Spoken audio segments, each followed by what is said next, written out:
Friends, welcome to our channel Loyal Preachers, and I'm Tanushree Verma. Today I'm going to discuss CBSE Class 10 Economic Chapter 1 which is Development, और ये है part 4. जिसने part 1, 2, 3 नहीं देखा है वो नीचे डिस्क्रिप्शन में उनका लिंक प्रोवाइडेड है, तो आप वहाँ पे जाके चेकआउट कर सकते हैं. ओके, और हम लोग आज पार्ट 4 में हमारा जो फैक्टर्स था, ठीक है, क्राइटेरिया था, मैंने पार्ट 2 में एक क्राइटेरिया क्लियर किया है, that is per capita income, and part 3 में सेकेंड विच इज़ SDI. और इसमें हम लोग पार्ट 4 में जो रिमेनिंग 2 क्राइटेरियाज है वो डिस्कस करेंगे. तो चलिए देखते हैं क्या है. तो थर्ड क्राइटेरिया इज़, मैं थर्ड इसलिए बोल रही हूँ क्योंकि टू क्राइटेरियाज मैंने ऑलरेडी बता चुका है और ये थर्ड क्राइटेरिया है. तो थर्ड क्राइटेरिया क्या है? Public facilities. ओके, तो हम लोग जानते हैं पहले पब्लिक फैसिलिटीज़ होता क्या है. तो पब्लिक फैसिलिटीज़ क्या होता है, जो कि हमें गवर्नमेंट प्रोवाइड करता है. ठीक है, जो कि गवर्नमेंट अपने सिटीज़न को प्रोवाइड करता है. जैसे कि हमें स्कूल्स देता है, वाटर्स देता है, हॉस्पिटल है हमारे लिए जो हमें सर्विस देता है गवर्नमेंट. ठीक है, जैसे कि पार्क्स हुआ, वाटर हुआ, रोड्स हुआ, ब्रिज हुआ, जितने भी हमारे जो भी हमारे इर्द गिर्द है जो कि गवर्नमेंट हम लोग को दे रहा है, जो कि हम लोग उसे फ्रीली यूज़ कर सकते हैं. ठीक है, उससे हम लोग कहते हैं पब्लिक फैसिलिटीज़ जो कि गवर्नमेंट देता है. तो आइए डेफिनेशन देखते हैं इसका क्या है. Public facilities are services provided by the government, मैंने जिससे कहा, टू इट्स सिटीजन्स. ठीक है, सिटीजन्स मतलब हम लोग. ठीक है, some of the important public facilities includes infrastructure. जैसे मैंने बोला, इंफ्रास्ट्रक्चर में क्या क्या आ जाता है? Road, hospitals, colleges, schools, bridge, ये सब आ जाता है. सॉरी, ब्रिज नहीं, हाँ ब्रिज भी आ सकता है. ओके, सारा है. ठीक है, फिर पब्लिक ट्रांसपोर्ट हमें क्या मिलता है? ट्रेन, एरोप्लेन्स, एक्सेट्रा, जिससे हम लोग आना जाना कर सकते हैं. और हेल्थ केयर में क्या आएगा? हमारा हॉस्पिटल, मेडिकल, ये सब हमें पब्लिक देता है. और वाटर तो और बहुत सारे एग्जांपल्स ऐसे हैं जो कि हमें गवर्नमेंट प्रोवाइड करता है. ठीक है, उसे हम लोग पब्लिक फैसिलिटीज़ कहते हैं. ठीक है, सेकेंड पॉइंट क्या है? Money in our pocket can not buy everything what we need to live a healthy life. Okay, अगर हमारे जेब में पैसा है तो ऐसा नहीं कि हम सब चीज़ खरीद सकते, नहीं. There are non material things जो कि हम लोग नहीं खरीद सकते. नॉन मटेरियल थिंग्स मतलब फीलिंग्स. ओके, जो हमारा फीलिंग्स, वो हम लोग पैसे से नहीं खरीद सकते. कि मैं किसी को पैसा दूंगी कि 10 रुपये दी या फिर 1000 रुपये दी और मैं उसको बोलेंगी हंस, तो वो थोड़ी ना हंसेगा बेमतलब का, नहीं हंसेगा वो. ठीक है, तो हम लोग फीलिंग्स को नहीं, नॉन मटेरियल थिंग को हम लोग नहीं, नॉन मटेरियल्स में जो हम लोग टच नहीं कर सकते हैं, ठीक है, फील सिर्फ कर सकते हैं, उसे हम लोग नहीं खरीद सकते हैं. ठीक है, पैसा से बस सामान ही खरीदा जा सकता है और कुछ नहीं. एग्जाम्पल जैसे मैं दे रही हूँ, money can not buy a pollution free environment. हम लोग पैसा से हम लोग क्या ऐसे रोड में ऐसा पैसा फेंकेंगे और बोलेंगे कि पॉल्यूशन एनवायरनमेंट हम लोग का पॉल्यूशन फ्री हो जाए? तो नहीं, ऐसा नहीं होने वाला. जब तक हम लोग उस पर वर्क नहीं करेंगे तब तक हमारा एनवायरनमेंट फ्री नहीं होगा, पॉल्यूशन फ्री नहीं होगा. ये एग्जांपल हुआ. और सेकंड एग्जांपल क्या हुआ कि अगर हमें कोई डिजीज़ हो रहा है, अगर हमारे पास पैसा है तो ऐसा तो नहीं होगा वो डिजीज़ बोलेगा नहीं इसके पास पैसा है तो नहीं जाएंगे. रिच पीपल भी बीमार पड़ते हैं, गरीब लोग भी बीमार पड़ते हैं. ठीक है, तो ये इन सब तो पैसा इन सब चीज़ों को नहीं खरीद सकता. अभी जैसे कोविड, ठीक है, कोरोना वायरस, ऐसा तो नहीं कि सिर्फ गरीब लोग को हो रहा है, जिनके पास पैसा है उनको नहीं हो रहा है, सभी को हो रहा है. ऐसा तो नहीं ना कोरोना वायरस बोला कि नहीं जिनके पास पैसा है मैं नहीं जाऊंगा, मैं उनको नहीं होऊंगा, जो गरीब है बस उन्हीं को होऊंगा, ऐसा नहीं है. तो पैसा से हम लोग डिजीज़ फ्री नहीं हो सकते. ठीक है, किसी को भी डिजीज़ हो सकता है, पॉल्यूशन फ्री एनवायरनमेंट कैसे भी हो सकता है. तो ये सब मनी नहीं कर सकता है. ठीक है, ये हमें खुद करना पड़ेगा. तो एक बार रिवाइज करते हैं क्या है. पब्लिक फैसिलिटीज़ क्या होता है? जो गवर्नमेंट हमें प्रोवाइड करता है, ठीक है, अपने सिटीजन्स को. जैसे कि इंफ्रास्ट्रक्चर्स मैंने बताया, public transport, health care, water etcetera. ठीक है, फिर सेकंड क्या है? हमारे जेब में अगर पैसा है तो ज़रूरी नहीं है कि वो हमें हर चीज़ खरीद के दे सकता है. ठीक है, नहीं. ठीक है, एग्जाम्पल क्या है? Money can not buy a pollution free environment. ठीक है, मैंने यहाँ पे सिर्फ एक एग्जाम्पल दिया और 2-3 तो मैंने बता ही दिया. ठीक है, होप यू अंडरस्टैंड. आइए सेकंड देखते हैं क्या है. Second is sustainable development. Sustainable development मतलब क्या होता है? तो the use of renewable and non renewable, renewable मतलब जो वापस से आ सकता है, वापस से रिन्यू हो सकता है, ठीक है। रिन्यू मीन्स वापस, न्यू मीन्स नया, रिन्यू मतलब फिर से नया हो सकता है, ठीक है, हो सकता है वो, ये रिसोर्सेज के बारे में, ठीक है। एंड नॉन रिन्यूएबल रिसोर्सेज जो कि वापस से रिन्यूएबल नहीं हो सकता, होगा but it will take long time, okay, long time, okay. Resources in a manner that satisfy our current needs but does not compromises the future ability of resources, ठीक है। अब मैं इसका एग्जांपल देती हूँ। सो नॉन रिन्यूएबल और renewable resources मैं explain करती हूँ, okay.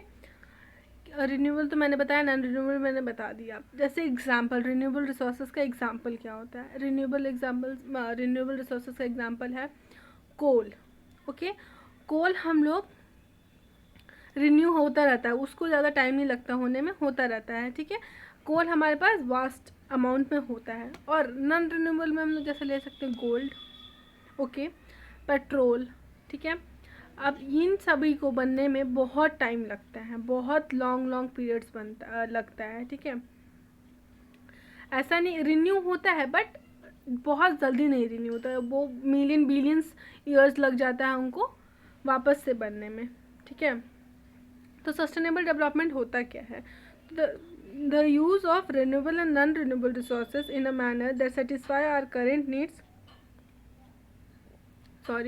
But does not compromises the future ability of resources, ठीक है। सस्टेनेबल डेवलपमेंट हमें क्या बोलता है कि हमारे पास जितना भी रिन्यूएबल नॉन रिन्यूएबल रिसोर्सेज है उसे हम लोग एक मैनर में यूज़ करें, ठीक है, जिससे कि हमारा जो नीड्स है वो भी सेटिस्फाई हो जाए, और जो हमारा फ्यूचर जो है, फ्यूचर के लिए जो वो रिसोर्सेज चाहिए, ज़रूर हम अभी पेट्रोल यूज़ करें तो हमारा जो फ्यूचर होगा उन्हें भी तो चाहिए होगा ना पेट्रोल, या फिर हम ही जब और बूढ़े होंगे तो हमें भी तो चाहिए होगा ना, हमारा जो फ्यूचर होगा उसमें भी हमें तो पेट्रोल चाहिए होगा ना, पेट्रोल भी चाहिए होगा, कोल भी चाहिए होगा, ठीक है।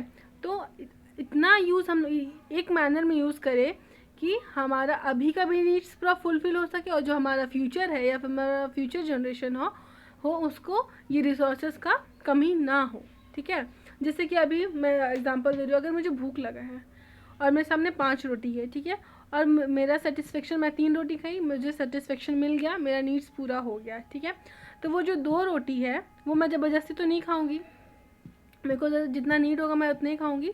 तो वो जो 2 रोटी को मैं रखूँगी तो वो मेरे फ्यूचर के लिए होगा, ठीक है। कि फ्यूचर में अगर मेरे पास 1 रोटी हो तो उसको हम और ऐड करके 3 रोटी मेरा हो जाए। मैं जैसे एग्जांपल दे रही हूँ आपको समझने के लिए, ठीक है। तो जितने, मेरा बोलने का मतलब ये था, जितना हमें ज़रूरत होगा उतना ही हम लोग यूज़ करेंगे अपने प्रेजेंट में, और जितना यूज़ नहीं हो क्यों हम लोग फालतू का वेस्ट करेंगे। अब हमें काम है एक लीटर पेट्रोल का, ठीक है। अगर मेरे गाड़ी में 1 लीटर का मेरे को ज़रूरत है, अब तो मैं 5 लीटर लेकर तो नहीं रखूँगी कि हाँ फ्यूचर के लिए भी मैं रखूँगी, ऐसा नहीं है। आपके लिए गवर्नमेंट वो कर रहा है, वो आपके लिए रख रहा है, ठीक है। ऐसा नहीं कि आपको पर्सनली रखना पड़ेगा, आपके लिए वो गवर्नमेंट रख रहा है, और गवर्नमेंट ऐसा मैनर में रिसोर्सेज को यूज़ कर रहा है कि वो, जिससे अभी भी आपको दिक्कत ना हो और ना फ्यूचर जनरेशन में आपको दिक्कत हो, ठीक है। अब देखते हैं हम लोग अकॉर्डिंग टू द UN, ठीक है, उसके हिसाब से सस्टेनेबल डेवलपमेंट क्या होता है। Sustainable development meets the needs of the present without sacrificing the ability of future generation to meet their own needs. आप दोनों में से कोई भी लिख सकते हो डेफिनेशन, बट आपको ये ध्यान में रखना, अगर आप किसी के कोई उसे डिफ़ाइन किया है, ठीक है, कोई भी एक डेफिनेशन को डिफ़ाइन किया है और वो आप अगर अपने कॉपी में लिख रहे हो, आंसर शीट में लिख रहे हो, तो उसमें आपको पूरा वर्ड टू वर्ड लिखना है। आप एक भी वर्ड इधर उधर नहीं कर सकते। अगर आप एक भी वर्ड इधर उधर किए तो मार्क्स का डिडक्शन होता है। और अगर जैसे मैंने पहला वाला बताया, ठीक है, पहला वाला में आप इधर उधर कर सकते हो क्योंकि वो खुद आप उसको डिफ़ाइन करो, डिफ़ाइन इन द सेंस कि वो आप समझ के लिख रहे हो, ठीक है। तो उसमें जो आपका एग्जामिनर होगा वो समझ जाएगा कि हाँ ये डेफिनेशन किसी के अकॉर्डिंग नहीं है, ठीक है, वो आप खुद कर रहे हो, ठीक है। मैं आपको प्रीफर करूँगी कि आप फर्स्ट वाला खुद से ही समझ के खुद लिखो, ठीक है। ऐसा नहीं कि जो मैंने लिखा वही आपको लिख देना, आप खुद समझो और अपने ओन वर्ड्स में लिखो जो कि आपके लिए कंफर्टेबल हो, ठीक है। ये समझ में आया होगा आपको। अब आगे बढ़ते हैं। सो मेन ये हमेशा एग्ज़ाम्स में आता है, ठीक है, हमेशा 5 to 8 मार्क्स का आता है ये एग्ज़ाम्स में, ठीक है। तो क्या 2 मार्क्स में भी आता है, 1 मार्क्स में भी आता है, ठीक है। तो आपको एटलीस्ट 5 मार्क्स के लिए आपको एटलीस्ट 4 पॉइंट्स पढ़ना होगा, बट मैं आपको सजेस्ट करूँगी कि आप 5 पॉइंट पढ़ो, ठीक है। आपका वो 2 मार्क्स का है, 3 मार्क्स का है, जितने मार्क्स का भी आए तो आप एलिजिबल हो लिखने के लिए, ठीक है। तो आओ देखते हैं difference between developed and developing country के बीच में डिफरेंस क्या होता है, ठीक है। सो पहला डेवलप्ड कंट्री और डेवलपिंग कंट्री। सो क्या होता है डेवलप्ड और डेवलपिंग कंट्री का डेफिनेशंस, ठीक है। दोनों अलग अलग है, हम लोग कोई भी डिफरेंस बिटवीन को उसके पहले डेफिनेशन से उसको हम लोग मतलब डिफरेंस करते हैं, ओके। तो पहला क्या है डेवलप्ड का, a country having a effective rate of industrialization and individuals income, okay. एक कंट्री, एक डेवलप्ड कंट्री में, ठीक है, प्रॉपर इंडस्ट्रियलाइजेशन होगा एंड इंडिविजुअल्स का इनकम भी अच्छा होगा, तभी ना वो कंट्री डेवलप्ड हुआ है। क्योंकि मैंने बताया है पार्ट 2 में, ठीक है, पार्ट 2 में जब एक इंसान का पर कैपिटा इनकम, इंसान या फिर कैपिटल का सॉरी कैपिटल मैं बोल रही हूँ, कंट्री का पर कैपिटा इनकम स्ट्रांग होता है तो उसके जो इंडिविजुअल्स होते हैं उनका स्टैंडर्ड ऑफ लिविंग अच्छा होता है, ठीक है। तो उस बेसिस पे अगर आपका एक कंट्री डेवलप्ड है, अगर आपका कंट्री डेवलप्ड है तो आपका स्टैंडर्ड ऑफ लिविंग भी अच्छा होगा। अगर इंडस्ट्रियलाइजेशन मतलब बिग बिग इंडस्ट्रीज़ होंगे, ठीक है, तो इंडस्ट्रीज़ ज़्यादा होंगे तो उस पर इंडिविजुअल्स ज़्यादा वर्क करेंगे, जिनके वजह से उनका जो इनकम है वो भी अच्छा होगा, और जो उनके पास अच्छा इनकम है तो उनसे उनका स्टैंडर्ड ऑफ लिविंग भी अच्छा होगा, ठीक है। अब इसका वाइस वर्सा होगा डेवलपिंग कंट्री का, a country which has a slow rate of industrialization, मतलब इंडस्ट्रीज़ है बट इतना नहीं है कि वो जितने उसके इंडिविजुअल है सबको वो उसमें असाइन कर सके, ठीक है। हो रहा है अभी धीरे धीरे हो रहा है, डेवलपिंग मीन्स हो रहा है, ठीक है। स्लो रेट ऑफ इंडस्ट्रियल, ये नहीं बोलेंगे कि नहीं है बट थोड़ा है, as compare to develop country से थोड़ा है, ठीक है। और उसका पर कैपिटा इनकम तो लो होगा ही, कैसे होगा, इंडस्ट्रीज ज़्यादा नहीं है तो ज़्यादा इंडिविजुअल्स उसमें नहीं रह सकते, तो अगर अच्छा एक इंडिविजुअल्स को अच्छा इनकम नहीं मिलेगा तो पर कैपिटा इनकम उनका लो हो गई। तो एक पर्सन का जब पर कैपिटा इनकम लो है, एक कंट्री के अंदर का एक मेंबर का पर कैपिटा इनकम लो है तो वो अफेक्ट करेगा कंट्री को भी, तो उसकी वजह से कंट्री का भी पर कैपिटा इनकम लो होगा, ठीक है। तो यही डिफरेंस है डेवलपिंग और डेवलप्ड कंट्री के बीच में, ठीक है। सेकेंड पॉइंट क्या है हमारा, second difference between literacy rate will be high and उसका वाइस वर्सा लो। कैसे, अगर एक डेवलप्ड कंट्री है उसमें लिटरेट पीपल बहुत है तभी इंडस्ट्रियलाइजेशन में वर्क कर रहे हैं, इंडस्ट्रीज क्रिएट कर रहे हैं, ठीक है। इसके वजह से उनका जो पर कैपिटा इनकम है हाई है और उनका कंट्री डेवलप्ड है ड्यू टू लिटरेसी रेट भी है। और इसका वाइस वर्सा डेवलपिंग कंट्रीज़ का इतने लोग एजुकेटेड है बट इतने नहीं हैं कि वो और इंडस्ट्रीज़ बनाए, अभी धीरे धीरे वो लोग डेवलप्ड हो रहे हैं, ठीक है। ये नहीं बोलेंगे कि नहीं, इसमें हो रहा है, डेवलपिंग में हो रहा है सब चीज़, कुछ चीज़ कम नहीं है, हो सॉरी कम है, मतलब पूरा ही कम नहीं है, बट डेवलपिंग मतलब थोड़ा थोड़ा है, ऐसा नहीं कि बिल्कुल भी नहीं है, ठीक है, बट लो अमाउंट में। Poverty and unemployment will be low, ठीक है। अब पॉवर्टी मतलब क्या होता है, गरीबी, and unemployment will be low. कैसे, इंडस्ट्रियलाइजेशन, इंडस्ट्रीज़ है बहुत सारे तो उसमें लोग काम करते हैं, ठीक है। तो अनएम्प्लॉयमेंट मीन्स बहुत क्या होता है, बेरोजगारी। तो जब आपके कंट्री में इंडस्ट्रीज़ है, आपको काम करने का मौका मिल रहा है, आपको एम्प्लॉयमेंट मिल रहा है, ठीक है, एम्प्लॉयमेंट मिल रहा है तो आप कमाओगे, खाओगे पियोगे, ठीक है, कमाओगे तो आपको एक इनकम मिलेगा जिसकी वजह से आपका जो गरीबीपन है वो हटेगा, पॉवर्टी मीन्स गरीबी, ठीक है, वो हटेगा। तो डेवलप्ड कंट्रीज़ में क्या होता है, मोर इंडस्ट्रीज़ है तो आप एम्प्लॉयमेंट भी ज़्यादा है, वो इंडस्ट्रीज़ में काम करने के लिए इंडिविजुअल्स भी चाहिए, जो इंडिविजुअल्स काम करते हैं उनका अनएम्प्लॉयमेंट जो है वो हटता है, ठीक है, जिसकी वजह से वो उनके पास कुछ इनकम आता है और उनका पॉवर्टी डिक्रीज़ होता है, लो होता है, ठीक है। इसका वाइस वर्सा, ज़्यादा इंडस्ट्रीज़ हैं नहीं तो ज़्यादा इंडिविजुअल्स को चांस नहीं मिलता है काम करने का, जिसके वजह से उनका पॉवर्टी और अनएम्प्लॉयमेंट हाई होता है, ठीक है।